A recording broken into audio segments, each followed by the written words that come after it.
catch our breaths. Totally intentional. Yeah, totally intentional, guys. We're just trying to give you a break. Yeah, okay? there's just, a lot of heavy information Exactly. just to absorb. Time to digest. Take a We're breather. so kind.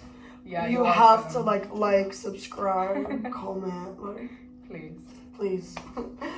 And so yeah, it's just like ignoring all those people in these major movements, and the lack of intersectionality is just so horrid and detrimental, and it goes against the whole movement too, because I love this sentence so much. It's like, we're not free till we're all free. You know what I mean? Yeah. And that is so true. So when all these people are being neglected within those movements, it's like, is this movement really about queer people, or is it about you, a white, rich, queer person?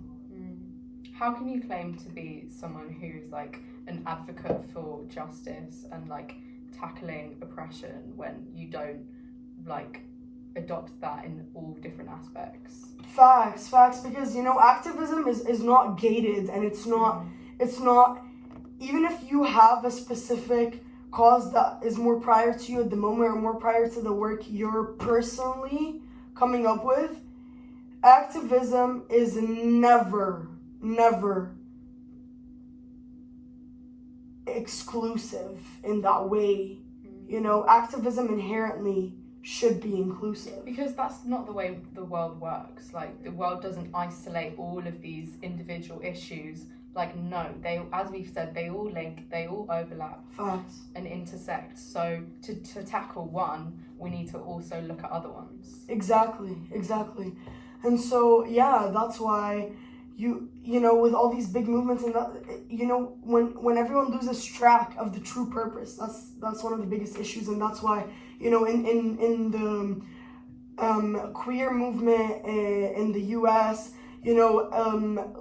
black lesbian women had to differentiate themselves from white lesbian women, because all their work was just geared towards them, and so black women had to have their own fights.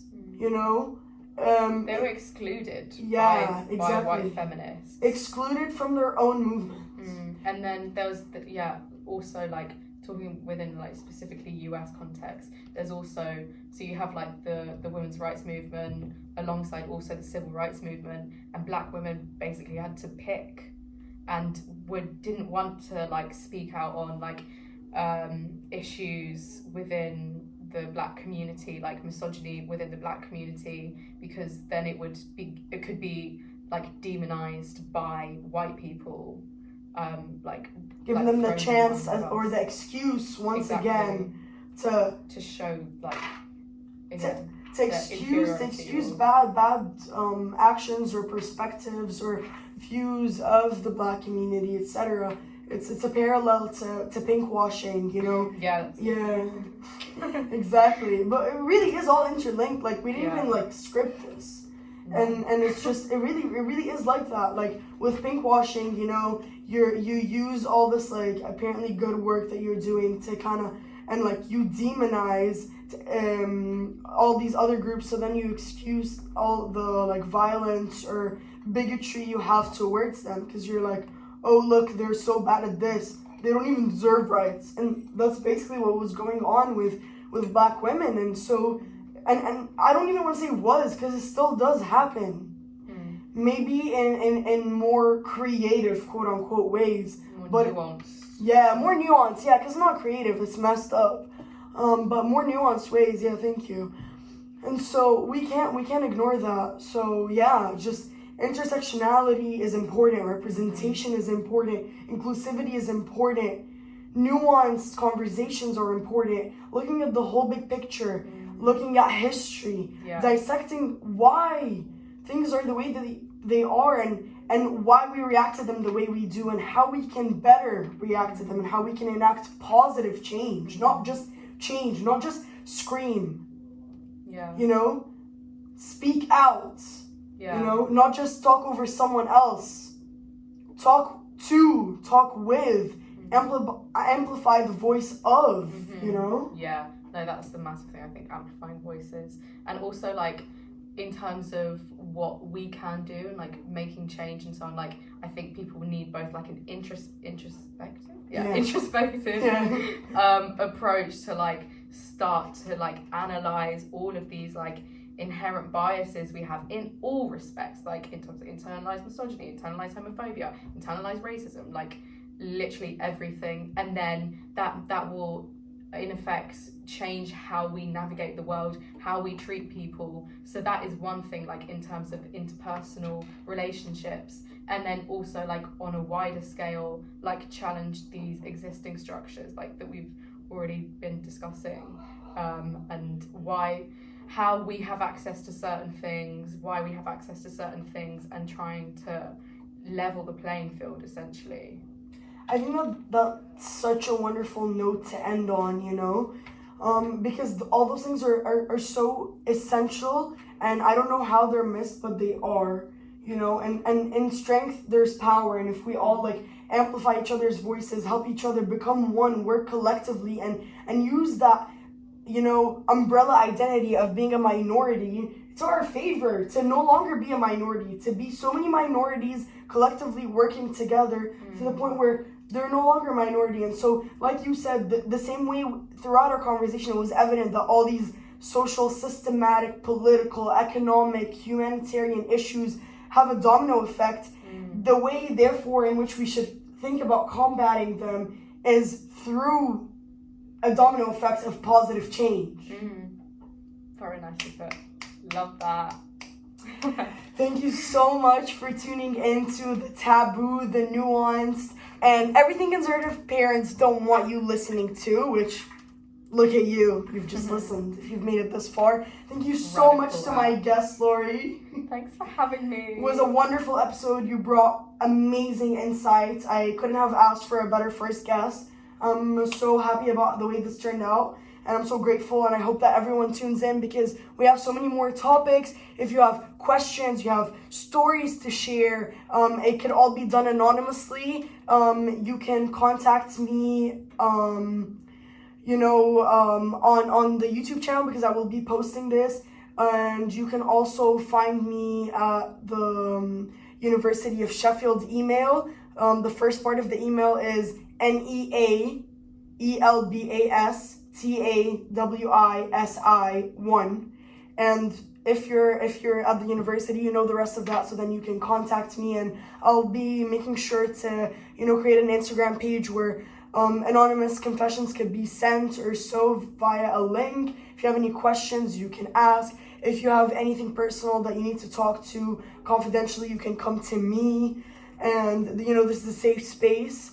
And, we're not here to hate on anyone, to shame anyone for not having knowledge. We're here to educate compassionately. So even if we might sound a bit passionate, we're passionate, but we're also compassionate. I will be having different guests throughout time. Comment below if you want to see Lori again. I sure know I want to. Now I'm just going to go on your YouTube and just like, I'll make it count. Make Lori, bring back Lori.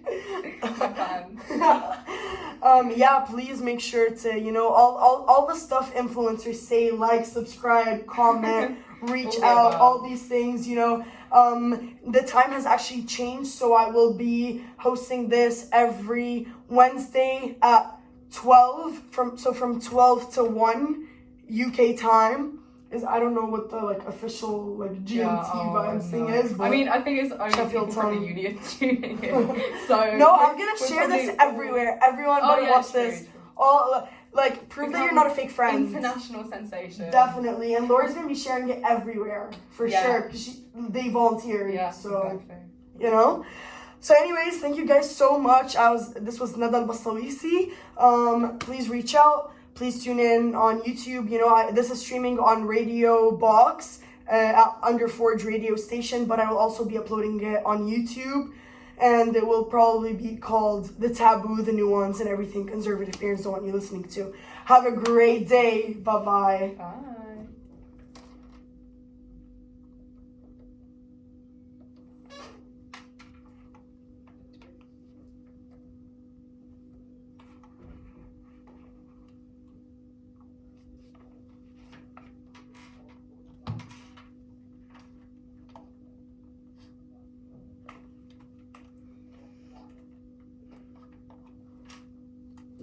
don't know how to turn this on.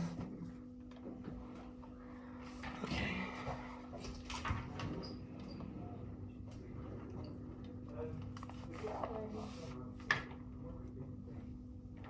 Yeah, we're done. We just wanted to check that. Like diamonds and roses. Tell me what your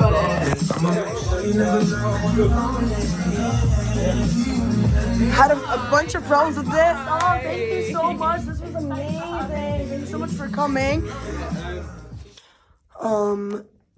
Yeah, so sorry about that. Back to our topic. Yeah, so because obviously a razor is gonna look at a female leg and be like, ah, oh no. Yeah, what's it called? I think it's called the pink tax. Yeah, it is. Yeah, even just with things like period products. Yeah. The fact that we Let's have talk to period pay for poverty. period products. Yeah, that is one big thing. Yesterday, not another plug, but yeah, another plug. Yesterday, FemSoc had a meeting on physical health, and we had a collab with Friends of iRise, who talked about period poverty and how they're trying to get the uni to. I feel like a lot of people will have noticed, like in uni toilets, they do have the like facilities, and they do have the like I don't know, the thing where dispensers. Dispensers, exactly, where there should be products, but a lot of times. But where the just products? And if there are products, they're always like low flow, because they're the cheapest ones. But like, and let's be real, who has a low flow? Who actually has a low flow? Who has a low flow? It's either like God's favorite or people that are lying. Like someone said, they said a really good thing yesterday. Like you can get through a 2-hour lecture with like a low flow pad. So like it's just not. That's why they're the only ones left there as well. Yeah, and also like the fact that because living in a patriarchy, like a global patriarchy, pretty much, you have to ask the question of, if men got periods, would feminine.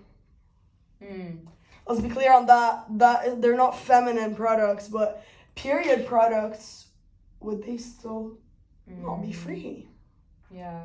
No, I feel like, okay, this might be going on a tangent, but still I just think it's such an Go on. interesting topic as well. Like when you mentioned like feminine period products, how they're also like just heavily gendered things. Like obviously in like that's inevitable, I guess, within this society. But like for me as a non-binary person to like who menstruates, having all of these, like having to use these products as well, and it's just like constantly gendered as female. Yeah. Like it's and they're pink and they're purple and they're never black and like flowers. Yeah, flowers, which by the way, if anyone's watching, free public service announcement, fragrance products increase your likelihood of getting a yeast infection.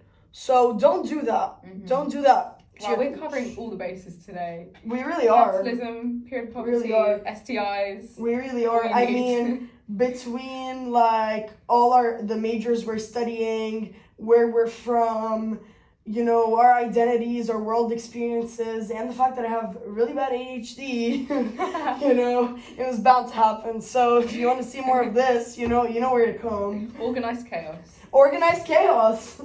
That's just my title. Honestly, it's my life motto. It's my slogan. It's who I am. Get that tattooed. Yeah. No, never.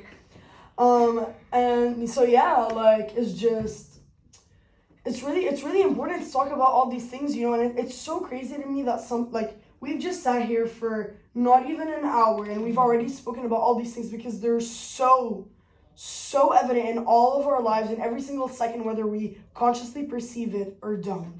And so interlinked as well. Yeah. The fact that we've just had like a stream of consciousness that just like goes off on all these little tangents. Quite literally, and they're all integrated in some way. And to think that some people go out through their whole lives, or they're in positions of power, specifically politicians, etc., go on without ever addressing these things is beyond concerning. Like they don't concern have to doesn't think even about it. Yeah.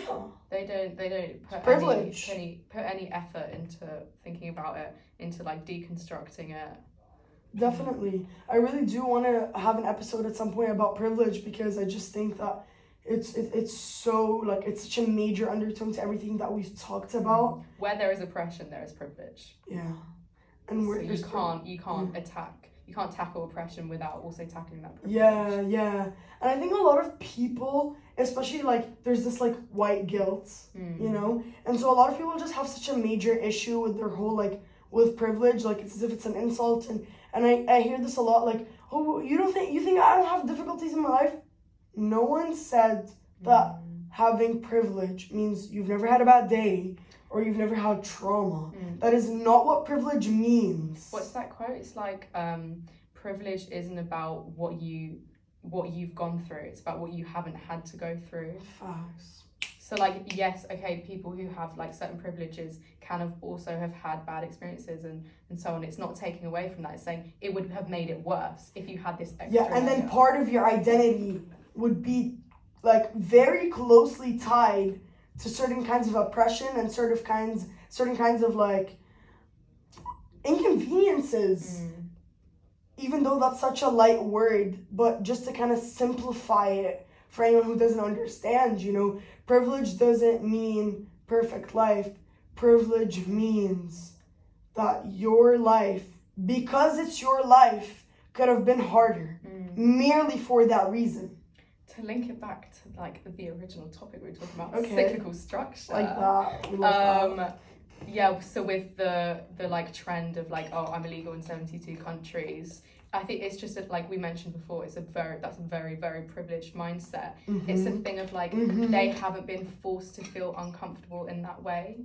In their own homes. Yeah. And so yeah, it's like, well, I'm not oppressed, but like I'm tied to these people that are oppressed, and I want to be under that title so bad. Feel bad for me. I'm gonna not rather than amplify the voices of those from my group of people, from one of my minority groups, instead of identifying that, or like also like people that like make it their one freaking like personality trait, the fact that they're part of a minority because they've never been part of a minority their whole life, like specifically white rich people, you know, that like in their older years realize that they're queer, and suddenly they're like, oh my god, I'm so oppressed.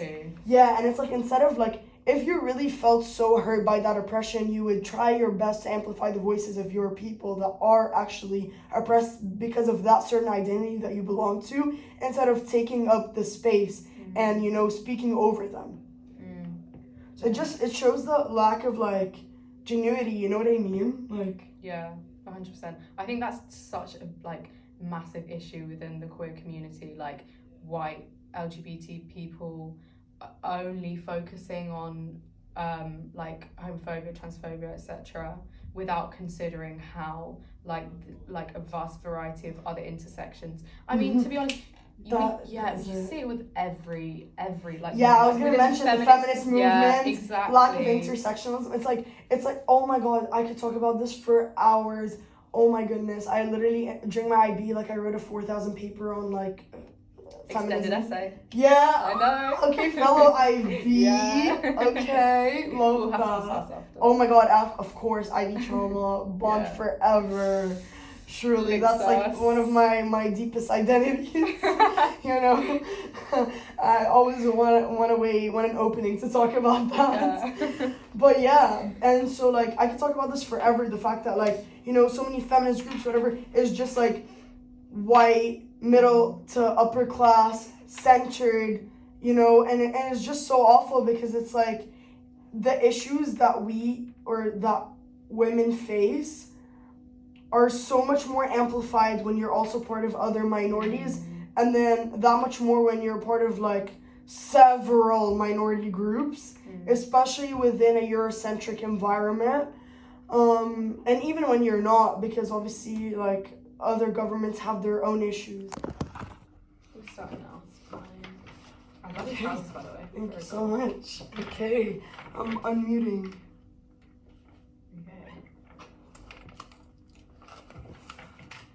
Okay, and we're recording. We've been recording for 2 minutes 46 seconds. Nice intro. So hi guys. Welcome to the Taboo, the Nuanced, and everything conservative parents don't want you listening to. If you're here, you're listening. Exactly, you're tuning in already. Already. Great start. So, how rebellious is that? Not that this is the point of this podcast, it's not rebellion, it's more education and talking about things that some people don't want us talking about because they're that important. And we're also here to just educate and, to bring in a non-mainstream perspective or to really get deep into certain topics. So, yeah. How are you feeling about that? Yeah, no, good. I'm excited. So, this is my guest for today for my first ever episode. So, how honored are you? I'm so honoured. So privileged to be here. So, do you want to introduce yourself and your pronouns or so? Sure. My name's Laurie. I use they, them pronouns. I guess I'm here to offer a bit of a queer perspective, have some interesting conversations. Just like a little plug. Me and Nadan met through Sheffield Plan. Sheffield Plan, guys. Big up Sign Sheffield up. Plan. That's pretty much it. Awesome, thank you so much. So, as you guys may or may not know, my name is Neda. I forgot that we're supposed to be speaking straight into the microphone. True. So, I'm kind of concerned. Just a little recap. This is the Taboo, the Nuanced, and everything conservative parents don't want you listening to. Today our topic is I'm illegal in 22 countries, quote, and pinkwashing. So, let's get started. So I suppose to begin, I think it would be quite helpful to define pinkwashing for anyone that doesn't understand what it is. So basically pinkwashing is sort of a tactic, and it's basically when sort of supposedly liberal and democratic perspectives are portrayed by organizations, countries, etc., that are very, pro-queer, that are very LGBTQ plus inclusive, and the only reason they're like that, or they at least put out that propaganda, is in order to distract from their violent acts towards other communities, especially towards minorities, and they play on the strings of, those minority groups, governments, because every nation is its government, right? Obviously. Obviously. If you didn't catch that was sarcasm. And so basically, they play on the fact that those governments are anti-queer and that they're homophobic, or they might have homophobic laws, or it might just be culturally ingrained, low-key, sometimes even high-key. And so they use that as an excuse to, sort of explain their violent actions towards the people of those nations, So not even acts towards the government or so, it's towards the whole nation, as if that whole country doesn't have queer people. Yeah. What do we think of that? Yeah, no, that was a really good definition, I think.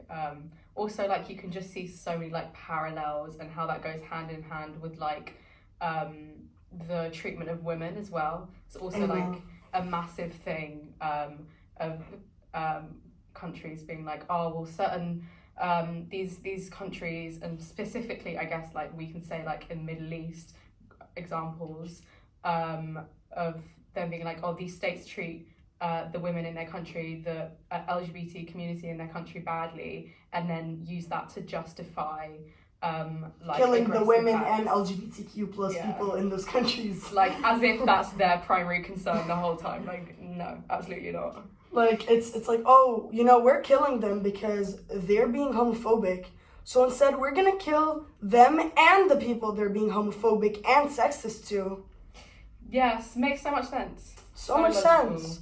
To be very clear, once again, sarcasm, guys. Don't sue us. You need a little sarcasm button. Yeah. It's I might get that for the next episode. Beep, sarcasm. Can't catch us. You can't have people quoting you. Yeah, I had taking out of context. Exactly. I mean, I had we had a legal team sort of training workshop before I started with the Forge Radio, so I'm pretty like conscious about. Oh, so you have to actually say. Yeah. Okay. Yeah, not necessarily about the sarcasm, but I mean, I'm just kind of, trying to stay on the safe side, at least till I, check in and make sure everything's quite alright. Better safe than sorry. Yeah, definitely. And, until I get a sarcasm button. Buzzer. Thanks, that's the word I was looking for. Yeah, that would be a wonderful idea. Okay, perfect. So now that we've defined pinkwashing, I also want to introduce or rather explain or give context about the other part of our title for today's episode, which is the quote, "I'm illegal in 72 countries." Now, before I even bring in any context, I really want to ask my guests over here what they think about the sentence and what sparks into their mind when they hear that. So I guess it's referring to the fact that the legislation in numerous countries, 72, homophobic laws that permit in all varieties, all different forms, like for example, might not be like blatantly so you have some extreme sides of like death penalty, and then also towards the side of just criminalizing gay sex and things like that. So yeah. Yeah. Correct. So, I guess I chose a good guest. So I think so too. not props to them, props to me, obviously. No, I'm just kidding. Yeah, so basically that's the political, I would like to say, context behind that. And so basically, this sentence, because, obviously catchy titles are gonna trend. And so it became very trendy, especially in on many social media platforms, particularly TikTok and Instagram, even more so with TikTok, with many creators making videos about how, oh no, they're illegal in 72 countries because they're queer, and referring to the fact that they're queer. And so it was so trendy to the point where no one had to kind of explain the quote unquote joke. Because, it was what everyone was referring to. Yeah, no, it's definitely a familiar phrase that I've heard around, that specific number as well. Yeah, I mean, I don't know if it's even an accurate number, but regardless, that's not what we're here to talk about today. We're here to, kind of get down to the nitty and gritty to analyze it and go deep down to all those things. So actually something that I would have liked to say ironic, but kind of seems very purposeful and tactical, is the fact that when this trend was especially illuminate, it was during a time where Sheikh Jarrah, which is a sort of town or village or so in Palestine that was even under UN laws, which does not permit for a lot of Palestinian land, but still does, even under those laws, it belonged to Palestinians. And these people have been living there for decades on decades. Their families, their homes, their grandparents, their grandkids even were living in those homes, and basically it was being attacked by IDF soldiers. These people were yanked out of their homes with violence, which is absolutely horrifying and not talked about enough. And basically they were just being taken out of their homes, just straight up, we're more powerful than you, get the hell out.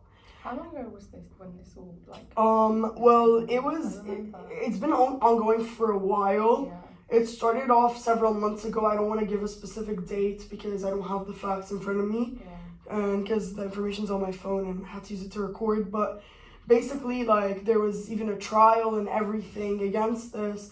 And so during all that time when Palestinian uproar was pro-Palestine uproar was starting to rise again, because it's been going on for so long that people burn out. But then something even yet more severe, which is shocking, considering the violence, the murders, the imprisoned and violently murdered children, women, queer people, men, adults, young people, seniors, just everyone. Everyone. It doesn't matter. There's no discrimination. They don't protect oh, the people that aren't homophobic, that aren't racist, it's all bullshit. It's just propaganda. It's pinkwashing. It's pinkwashing. Honestly, Google it. Like, there's so much that people aren't aware of because it's so slightly ingrained into our media that you don't even realize. And it's actually really sad to see many queer creators who are part of a minority fall into that trap, which is such an important reason for this episode and for these kinds of conversations to be had, is because they fall into the trap. They're like, oh, they hate you, blah, blah. So then they then go and support these violent organizations, army forces, governments, etc. And so, yeah, basically, it was ongoing for a really long time. And during, like, the pro-Palestinian uproar on social media, this trend, funny enough, really, really started spreading and taking over. And so, instead of, you know, the first TikToks when you scroll or Instagram posts or Twitter posts, etc., about, you know, what's going on in Sheikh Jarrah, what's going on with the UN, what's going on in court, all those things, what's going on with people, like human lives, what's happening to human lives, human homes, human safety, like the basic psychological needs of a human being, safety, home, food, water, resources, gone. That was actually covered by, before you scroll to see that, you would end up seeing a million TikToks about I'm illegal in 72 countries. It's a way to distract from like what's actually taking place, and people don't want to face that reality. And because it became such a trend, like everyone was falling into it, whether they subscribed to that agenda or not.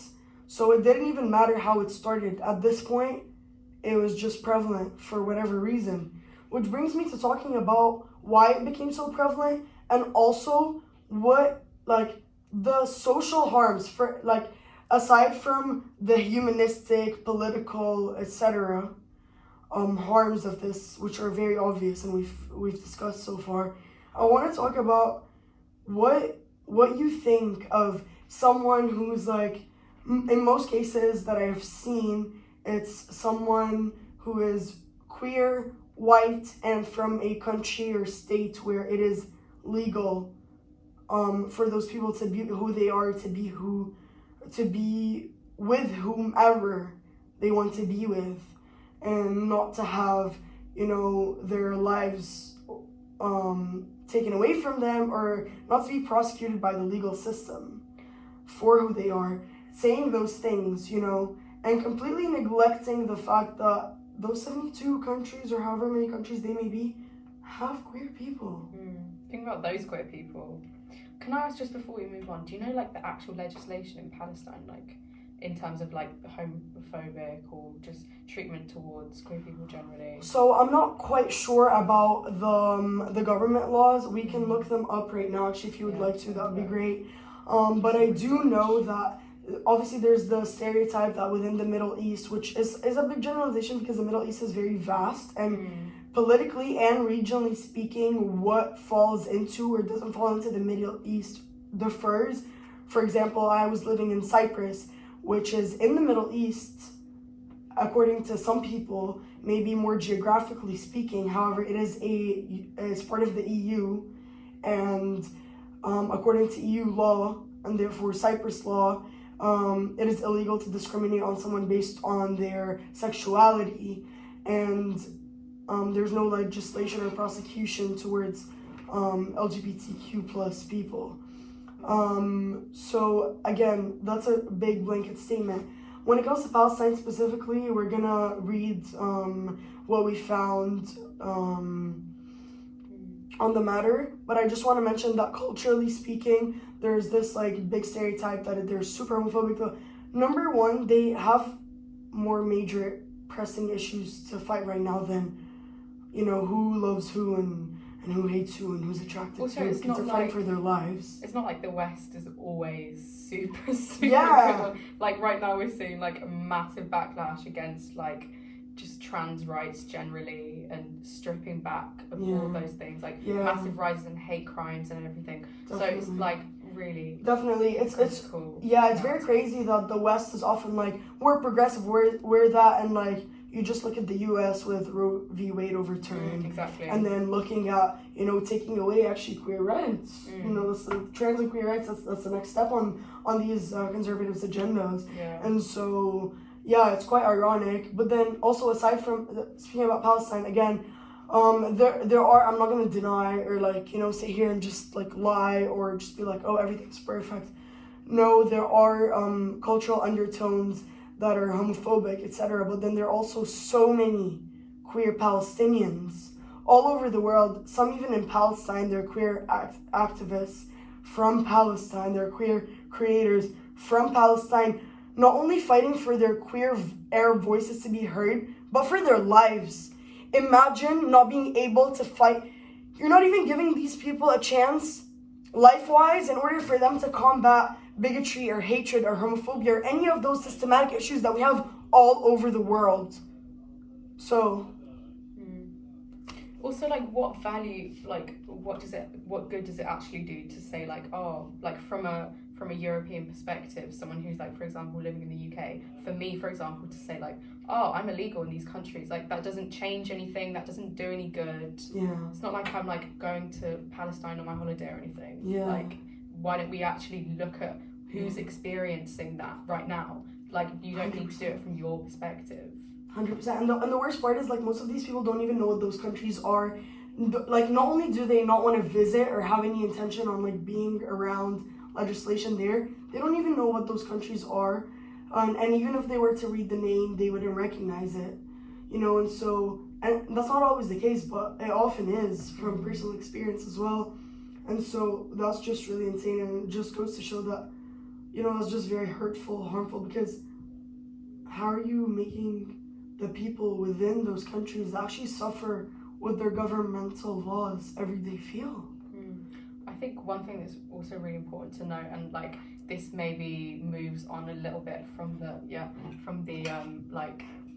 specific examples within the Middle East, but legacy of colonialism and how that's shaped treatment of towards LGBT communities today. So for example, I know I've done some research on pre-colonial cultures, for example Nigeria, the Yoruba people, they literally had such a stripped back idea of gender generally, and it was so you just instead the society was arranged more in a hierarchy of age, not of gender, not of and because we don't have such tight concepts of gender, then it's also obviously a lot more sexually liberated. And then with British colonialism, there really was a crackdown on gender non-conformity and just generally queerness. And now that manifests in Nigeria being heavily homophobic. I mean, I'm not sure if this is actually completely correct, but I'm pretty sure it's illegal to be gay in Nigeria. There were protests not too long ago by people in Nigeria for queer rights. I'm not currently sure about what the political situation is in regards to that though. Yeah, but it's so hypocritical to from a European perspective to say, oh, these countries, and it just still feeds into a really Eurocentric, straight up white supremacist concept of uncivilized or whatever.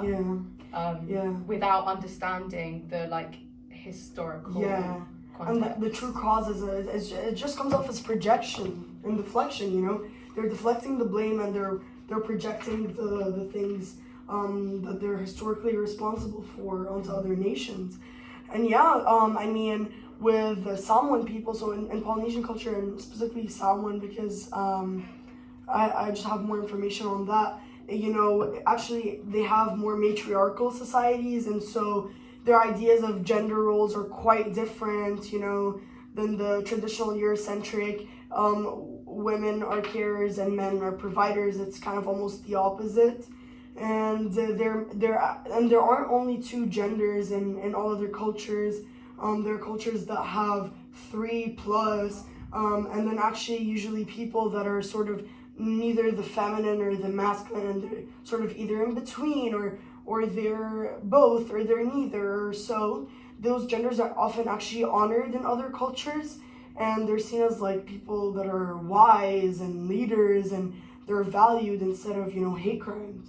And so it's really important to also, I'm really like grateful that you brought up that point, to highlight the fact that colonialism really wiped off a lot of those things and stripped those people away from that, and stripped them away from their values, their culture, and then introduced all this hate and bigotry, and then that they're now being prosecuted for and called uncivilized for, because it's like colonialism came and did XYZ, and then Europeans were like, oh, this is horrible, we're so progressive. And then they were like, oh, why is everyone else like this? And it's like completely neglectful, and it's also just not taking any blame, just completely unfair. This topic is way more nuanced than most people make it out to be, which is why it was so detrimental for me to start with this topic, It was just, politically speaking and socially speaking, humanitarianly speaking, it was just something that was at the center of most of our systematic issues worldwide. Yeah, no. In terms of like, just to build on what you were saying, I think another massive thing is we're just not taught about the history. Like, it's literally just been ignored and entirely neglected and written out of history books. Like, I study history. Like, obviously I've done it at school, and just the things that were put in the curriculum, just so incredibly whitewashed, like sometimes literally irrelevant. Nothing. Yeah, I know so much about Italian and German unification from like fucking centuries ago. Literally nothing on the British Empire, and like, which is just so relevant.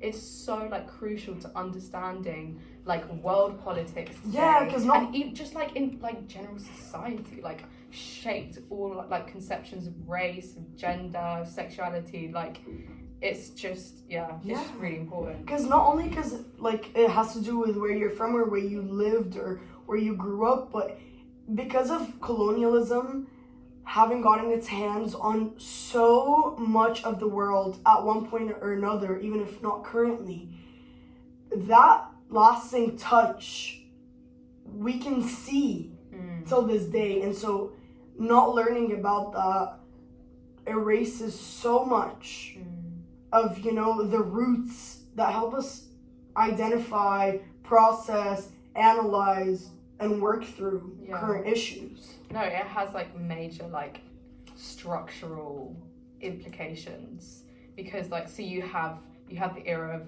of European Western colonialism, and then those crimes were never really acknowledged. So like, for example, like if we look in Africa, like with movements towards decolonization, you have states drawn with their borders literally like straight lines, because the like European powers were like, oh, okay, we need to leave, like they just left an absolute mess. And also like in terms of making it like more relevant today, like all our like international institutions and so on, like look at the UN, for example, so incredibly powerful. Like, look at who's in the P5. Like, it's mostly like Western nations. So it's really, really crucial to like understand the structural effects that has today, and how that like literally builds the foundation of everyone's lives. That's a very important point to make, and I want to ask you if you could provide more context, or if you have any idea about how those countries or those nations are chosen to be part of the five, and like what the supposed reasons are, and what you really think are the driving like causes behind this. This is really quizzing my knowledge of IR. Okay, so what can I say? The UN permanent 5 members are China, France, Russia, the UK, and the US.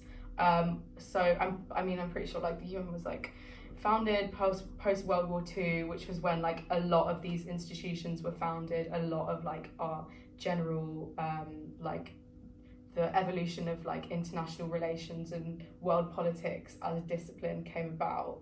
I think they were like allies in World War II. They were like the victorious ones. But like you can see, even from those 5 countries, there's no representatives from South America, no representatives from Africa. This is literally the most important international body in the world that supposedly has moral authority. The UN, and then what has the UN done when, you know, the IDF committed international war crimes against Palestinians? Yeah, there's just so much. So like all the under major, UN's eyes. Yeah, literally the major like power of the UN, or like maybe like thing that hinders its power with the permanent 5 members is the fact that the P5 have veto on any decisions made by the UN. So like other states can put forward like potential policies to implement, but if even just one of those countries blocks a UN resolution, it can't go through. And that's why there's been such inaction in like Syria, for example. But at the same time, when it suits the interests of those powerful countries, it will go ahead. And it's also such a like difficult thing to go about to change, because obviously to change the structure of the UN, you're going to have the member states agreeing to it. But obviously the P5 wouldn't agree to like reduce their own power. Yeah. And that brings us to the importance of representation and the detriments of lack thereof. Because of all those nations, all those ethnic backgrounds, all those major regions that are not represented in such a major supposed power of peace, right? The fact that they're just not represented is so concerning.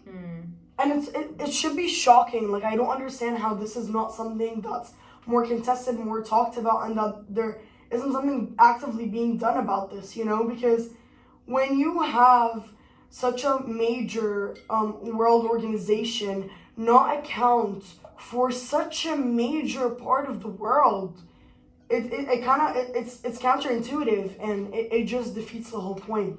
How can it claim to be like a global organization when it's literally not representative globally at all?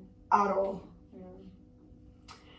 So yeah, now I want we've made some really great points, but I just want to kind of revisit the topic once again. So I want to ask you once again, because we didn't get to that question. What do you think it does, you know, just to everyone around the world, different kinds of viewers, whether queer or not, from those 72 countries or not? What do you think it puts out into the world, and how do you think it's perceived by different groups when queer people that have voices, that are out, that are allowed to say all those things, and that won't be prosecuted by their governments, say such a careless or inconsiderate statement without considering the nuance behind it, as I'm illegal in 72 countries? You know?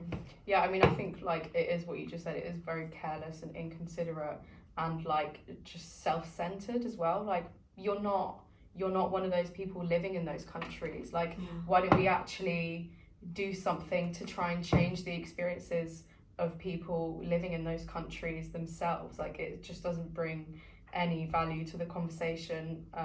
I think, like, yeah, as we've said, it's like mostly from Western countries, people who do like generally have a lot more privilege in terms of being able to live their authentic selves. It's just, yeah, there's just no point. Definitely. And I also, another point that I really want to bring up and tie into this is obviously capitalism. Oh yeah, Big C. I was wondering when we were going to bring her up. Because, you know, like, obviously, she has to be addressed. Like, yeah. She thinks she's the moment, and she tries to you know, be within everyone's moment. So, obviously, she's everywhere. She's in ours, so we're going to talk about her. And basically, you know, all this, like, pink washing, this, like, these trends, this propaganda, all this false advertising, all these distractions, all these tactics obviously benefit capitalism remaining a major global, not just economic or political system, but fundamental institution of our globe. Like honestly. social practices, just social foundations. Yeah. Generally. Yeah, and it relates to all the gendered stuff. So like, industries hella profit off these like gender identities that Eurocentric colonial perspectives have brought into the world, because how much is a male razor, and then how much is a female razor?